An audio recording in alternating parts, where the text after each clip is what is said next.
Hello, I'm Annie Sloan and this is my studio.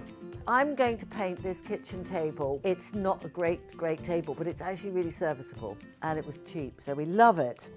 So this is going to be a kitchen table where children are eating, it's messy, homework, just everything really, wine, hot things. So what I'm going to do, this is pine. I'm going to paint it with original. This is my slightly creamy, ochre-like colour. It's a beautiful, I love this colour. I'm going to use a brush. You don't have to. I'm a brusher. I love to brush. Some people would prefer to use that. But for me, I want a little bit of texture, a little bit of, I don't know, what is it? It's some sort of character, I suppose. So I would paint every which way. This will need 2 coats. This is actually, you'd think this isn't a very strong colour, but these piney orangey yellows are really, really strong and they keep coming through. So I would do 2 coats. I do every which way. I'm a fast painter. I'm not doing, some people are like little tiny brush strokes. No, that's not for me and it takes forever. Don't worry about it. If you do want a smooth finish, you could brush first or you could do it with a roller, as I've said, and then you might want to end up with sanding if you want it really smooth. I don't know why you would, because this is quite a rustic looking table for me and I would want to have a little bit of character in it. So I'm doing a right around, so I just want to be careful that I get paint underneath here. If I do get paint somewhere I don't want, just take a baby wipe and wipe it off. It comes off really easily.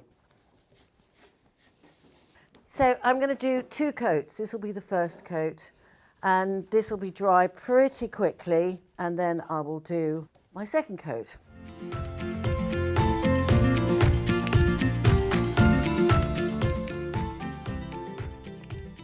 So here's my kitchen table. It's going to be used for eating, cutting, chopping, all sorts of liquids on here. So I want it to be easily wipeable and cleanable. So wax would be fine, but actually we're going to lacquer it because it's going to make it extra strong.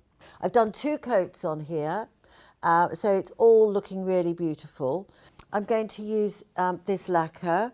I've already done 2 little tests here because I wasn't sure. I'm just going to check there's nothing bleeding through. So sometimes you get the stain from the wood or the stain from a varnish that's underneath it.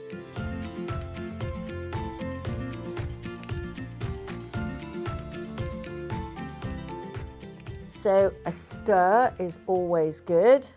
So we're ready to go. And glasses on. And I think you've got to do it in a way which means that you know where you've gone. So I do every which way, and I'm going to go in strips so you don't miss anything out. I'm going every which way, and I always end up with a feathering approach to it. So that's all done. Now the next one, so I'll do it, in strips all the way down. So smoothing it all out, so where it's been heavier, making certain it's spread out.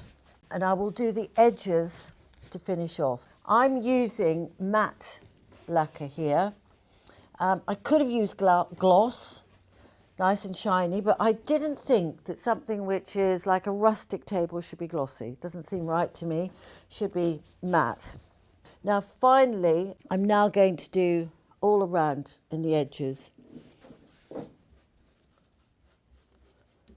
And there will be a second coat, so it's extra smooth and lovely. So there you are, beautiful table.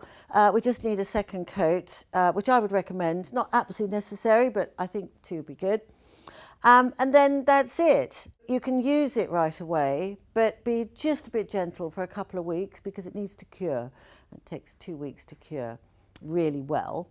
Then after that, wash and clean as normal. Just don't use anything really harsh like bleach.